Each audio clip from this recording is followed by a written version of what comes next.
ये है ब्रह्म राक्षस की पुकार। बिहार के एक छोटे से गांव में काली मां का सदियों पुराना मंदिर था। गांव वाले कहते थे कि उसके अंदरूनी कक्ष में कोई नहीं जाता, खासकर अमावस्या की रात।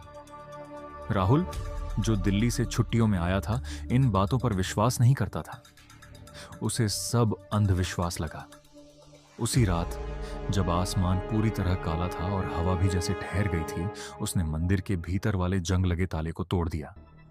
अंदर धूल, जाले और बीच में एक ताड़पत्र की किताब रखी थी, जैसे किसी ने उसका इंतजार किया हो।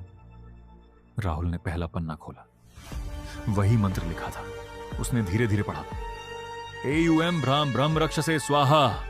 आखिरी शब्द के साथ ही हवा रुक गई। मंदिर की घंटियां अपने आप बजने लगीं और फिर शुद्ध संस्कृत में फुसफुसाहट गूंजी, माम मुक्ति दददातु।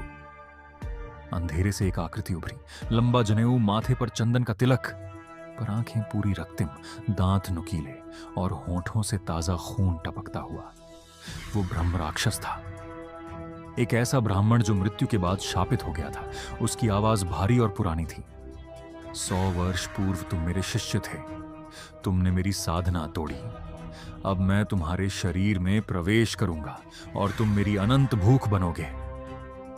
राहुल का शरीर कांपने लगा। उसकी जुबान अपने आप वेद मंत्र बोलने लगी, लेकिन उसकी आंखों से खून बहने लगा।